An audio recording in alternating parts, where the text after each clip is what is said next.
कायमा मिशन शक्ति गृह को सील कला ब्लॉक प्रशासन। धर्मशाला ब्लॉक प्रशासन कला कायमा मिशन शक्ति गृह सील। मिशन शक्ति 20 लाख टंकार ऊर्ध अनियमितता अभियोग सूचना अनुसार आज जाजपुर जिला धर्मशाला ब्लॉक अंतर्गत बड़ कायमा पंचायत मिशन शक्ति गृह को ब्लॉक प्रशासन पक्षर सील कर मिशन शक्ति अधीन सीआरपी 10 जन 27 जन ईसी मेंबर जड़े बैंक मित्र एवं अन्य कर्मचारी माने दीर्घ 10 मास दरमा न पाइबारु धर्मशाला ब्लॉक रे थिबा विभागीय अधिकारी को जणाइथिले।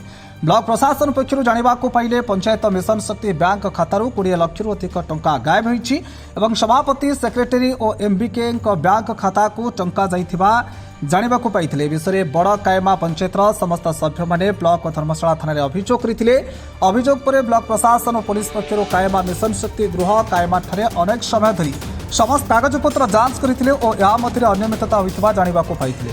पर मिशन शक्ति गृह को सील करा दैथिला। तेबे धर्मशाला पुलिस बड़ कायमा पंचायतर दुर्नीति करिथिबा 3 जनक अकाउंट रे पैसा कारबार को नहीं महासंघर सभापति को गिरफ्त करी कोर्ट चालाण करने सहित अधिक तदंत जारी रखिछि।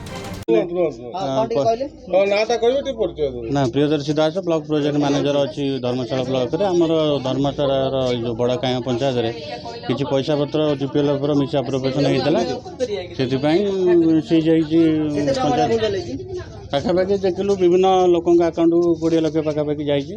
तो से हिसाब से आज सीज करा कलेक्टर आ जिलापाल वीडियो सीडीओ समस्त परमिशन नहीं सीज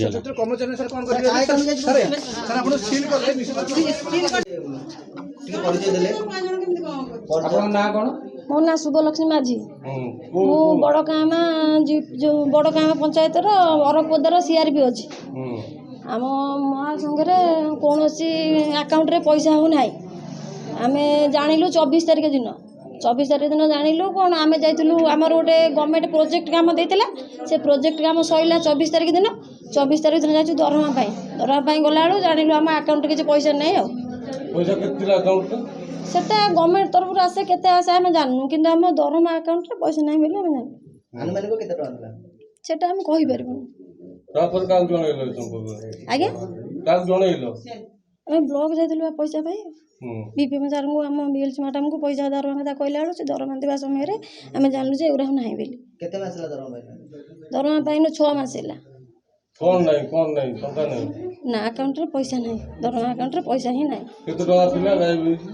सेटा हमें जानिनु किंतु हमर 6 मास दरमा आमे पाइनु पाखापाखि आपन केते जन दरमा बाकी अछि केते अनुमानिक आपन नाही अनुमानिक कहले हमर होजी 20 जन इसी सीआरपी 10 जन बैंक मित्र जने केते टका मासिक होउची समस्तंकर हमर सीआरपी मानकर मासको 3600 टका नेगा होउची 10 जनकर दरमा बढ़ी ना सेटा बढ़िबा दरमाटा एपर्यंत आसीनी केते टका बढ़िबा 1.5 तापर एबे सार आछंती कि कोन सार आछंती कोन एबे बीपीएम आछंती बीएलसी आछंती आ पुलिस सार भी सब आछंती ए नहीं अपन बैंक रे जो बैंक अकाउंट थिला से बैंक मैनेजर से जोगाजोग करनी पैसा हां हम ओजीबी मैनेजर सहित भी जोगाजोग करिजो जांग तांको कतुर सब स्टेटमेंट ओरिका बाहर करि आइलु को अकाउंट केते नेका सब जाईची सेटा बाहर करि अकाउंट पाखापाखि जाईची पैसा हम 10टा अकाउंट को पैसा जाईची मन 10 जन अकाउंट को पैसा जाईची आमर होची वीआरपी अकाउंट 10टा अकाउंट रो पैसा जाईची केते टका जाईची सेटा कहा अकाउंट रो केते जाईची जर हम जाने कहि पारुन कार तम रो केते तम अकाउंट केते टका जाईची मो अकाउंट रो 20000 टका जाईची आउ सब CRP account car 65 car 35 car 75 इसे पैसा किया तो उठे जाते उठे ना दी एटा तो हमें जानिनु ना कि उठे छु कोन करू अकाउंट पैसा उठे आगु के उठे केम दरवा बांधी एटा ए अकाउंट को प्रेसिडेंट सेक्रेटरी साइन न कले पैसा दे परबेनी काकू किंतु प्रेसिडेंट सेक्रेटरी घरे अछंती किंतु बिना साइन रे पैसा उठी ये प्रेसिडेंट सेक्रेटरी की अछंती संदेह कोन बैंक ऊपर करछो ना काउ संदेह करछो मां कहि परबो ना होचे नयना मालिक मु बड़ कायमा ग्राम पंचायत शेरपुर ग्राम सीआरपी आंचलिक मंचना आमर मिस इंदिरा आमर लोकस आईडी गोटे खोला होता से लोकस आईडी काम करने मैडम आम 3 मास पूर्व जाइलु दरमा दरमा कहले जे तुम काम ठीक तुम एमबीके ठीक ठाक काम करनी आउ तुम दरमा आस खाता पत्र देखले दरमा नब आउ डीपीएम सार कहले तुम सीआरपी मैंने समस्ते दरमा नहीं जाओ आउ एमबीके नबने आम समस्ते एत दूर कथा जानी नी आम कहलु जे आम एमबीके नबने आम समस्ते नबू नाई सार आम एमबीके खाता देखा दिखाते आम समस्ते दरमा नबू ତାପରେ ଆମେ ପଳେଇ ଆସିଲୁ। ତାପରେ ଗୋଟେ ଯେଉଁ ଲୋକସ କାମ ହେଲା, ଲୋକସ କାମ ଆମକୁ ଦେଲେ। ତାପରେ ଲୋକସ ସରିଗଲା ଯେମିତି ଇଲେକ୍ସନ୍ ଗଲା, ତାପରେ ପୁଣି ଗଲା ପରେ ଆମ ଲୋକସ କାମ 24 ତାରିଖ ଗଲା। ଆମେ ସମସ୍ତେ ଫୋନ୍ କଲୁ, କେହି ଉଠେଇଲେନି, ରେଖା ନାନୀ ବି ଉଠେଇଲାନି। ଆମ ଏମ୍ବିକେକୁ ଫୋନ୍ କଲୁ, ତାପରେ ଏମ୍ବିକେକୁ ଫୋନ୍ କଲୁ ସମସ୍ତ CRP 10 ଜଣ ଯାକ, ସିଏ ଆମ ଫୋନ୍ ଉଠେଇଲେନି। ଯେହେତୁ ନ ଉଠେଇଲେ ଆମେ 24 ତାରିଖ ଦିନ ବ୍ଲକ ଗଲୁ। ବ୍ଲକରୁ ମ୍ୟାଡ଼ାମ୍ କହିଲେ ବଡ଼ କାହିଁମା ଆପଣ ଆସିଛନ୍ତି ବହୁତ ଖୁସି। ଆମେ କହିଲୁ ହଁ ସାର୍ ଆମର ଲୋକସ କାମ ସରିଗଲା, ଆଉ 128ଟା SHରୁ ଆମର 10 ମାସ ହେଲା ପର୍ଯ୍ୟନ୍ତ ଦରମା ପାଇନୁ। ଅଭିଯୋଗ ଆମେ ଥାନାରେ ଦେଇଛୁ, ତାପରେ ଥରେ ଯାଇଛୁ। ପ୍ରେସିଡେଣ୍ଟ ସେକ୍ରେଟାରୀ ଆଉ ଆଜ୍ଞା ପ୍ରେସିଡେଣ୍ଟ ସେକ୍ରେଟାରୀ ଆଉ ତାଙ୍କ MBK ନାଁରେ। ଏବେ ଯୋଉ ବ୍ଲକ ଷ୍ଟାଫ୍ ଆସୁଛନ୍ତି ଏବଂ ଥାନାରୁ କିଛି ଆସୁଛନ୍ତି ପୋଲିସ କ'ଣ ଆସୁଛନ୍ତି ତଦନ୍ତ କରୁଛନ୍ତି? ଆଜ୍ଞା ଯେ ତଦନ୍ତ କରୁଛନ୍ତି, ମହାସଂଘର ସବୁ ନଥିପତ୍ର ଖାତା ଭଲ ମନ୍ଦ ସବୁ ନେଉଛନ୍ତି। ତାପରେ ଆମର ଏଇଟା ଅଭିଯୋଗ ଯେ ଆମ ମହାସଂଘ ବନ୍ଦ ହେଇଯିବ, ଆମେ ବହୁତ ଦୁଃଖିତ। ଆମେ ବହୁତ ଦରମା ତ ଯେତିକି ପାଇନୁ ମହାସଂଘ କାମ ହେଇଯିବ। ମହାସଂଘ ବନ୍ଦ ହେଇଯିବ ବୋଲି ଆପଣଙ୍କୁ କିଏ କହିଲେ? ବର୍ତ୍ତମାନ ତ ସିଜ୍ କରିଦେଇ ପଳେଇବେ ନା, ସେଟା ହେଉଛି ସରକାରଙ୍କ କଥା। ଆପଣ କେତେ ଲକ୍ଷ ଟଙ୍କା ଆକାଉଣ୍ଟରୁ ଯାଇଛି? ଆକାଉଣ୍ଟରୁ ଆମ ମଞ୍ଚ ଖାତାରୁ ତ ସମସ୍ତଙ୍କ ଆକାଉଣ୍ଟରୁ ଆମେ ଜାଣିଥିବାର 60,000 ଯାଇଛି, ଥରେ ଯାଇଛି 10,000। ଆମେ ବର୍ତ୍ତମାନ 1,75,000 ଟଙ୍କା ଆମ ମିସ୍ ଇନ୍ଦିରା ଆଞ୍ଚଳିକ ମଞ୍ଚରେ ପଇସା ହିଁ ନାହିଁ। ଟୋଟାଲ କେତେ ଥିଲା?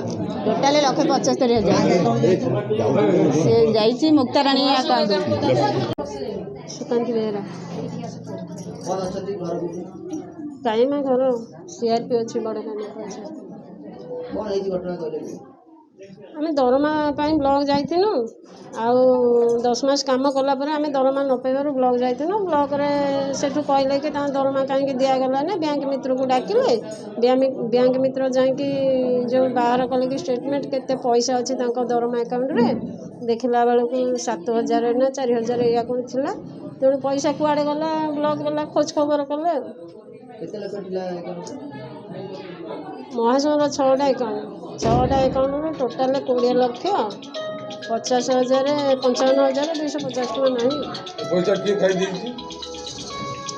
ସେ ବାହାରିଲା ତ MBKଙ୍କ ଆକାଉଣ୍ଟକୁ, ପ୍ରେସିଡେଣ୍ଟ ଆକାଉଣ୍ଟକୁ ଯାଇଛି ପଇସା। ଯାହା ଆମେ ସତ୍ୟତା ପାଇଲୁ, 2 ଜଣ ଆକାଉଣ୍ଟକୁ ଯାଇଛି। ଏ ବିଷୟରେ କୋଉଠି ଅଭିଯୋଗ କରିଛନ୍ତି? ଅଭିଯୋଗ କୋଉଠି କରିଛନ୍ତି ଏ ବିଷୟରେ? ବ୍ଲକ ଯାଇଛୁ, MLAଙ୍କ କତିକି ଯାଇଛୁ, ଥାନାକୁ ଯାଇଛୁ। ଥାନାରେ କାହା ନାଁରେ ଅଭିଯୋଗ ହେଇଛି? ସେ ପ୍ରେସିଡେଣ୍ଟ ସେକ୍ରେଟାରୀ MBK। ଏବେ ବ୍ଲକରୁ କିଏ ଆସିଛନ୍ତି, କ'ଣ କରୁଛନ୍ତି? ମିଟିଂ ସାର୍ ଅଛନ୍ତି, BMC ଆସିଛନ୍ତି, ଆଉ ସିଲ୍ ହେବ ବୋଲି ଭାବୁଛନ୍ତି? ସିଲ୍ କରିବେ ବୋଲିକି ସିଲ୍ କରିବେ ବୋଲି କହୁଛନ୍ତି। ଆଉ ଆମେ ଦରମା କେମିତି ପାଇମୁ? 10 ମାସ ହେଲା କାମ କରୁଛୁ। ତାପରେ ଯେଉଁମାନେ ସ୍କୁଟି ସବୁ ଆମ ଭଉଣୀମାନେ ଆଣିଛନ୍ତି, ତାଙ୍କ ସ୍କୁଟିର କେମିତି ଲୋନ୍ ସୁଝିବେ, କ'ଣ କରିବେ? ଅସୁବିଧା। କ'ଣ ଚାହୁଁଛନ୍ତି? ଆମ ଦରମା ଦିଆଯାଉ, ଆମେ କେମିତି କାମ କରୁଥିଲୁ ସେମିତି କାମ କରୁନୁ। ଯେହେତୁ ଆମେ ପଇସା ଖାଇନୁ, ଆମକୁ କାହିଁକି ଏତେ ବଡ଼ ଦଣ୍ଡ? ଧର୍ମଶାଳାରୁ शेख अलाउद्दीन की रिपोर्ट, शपथ न्यूज।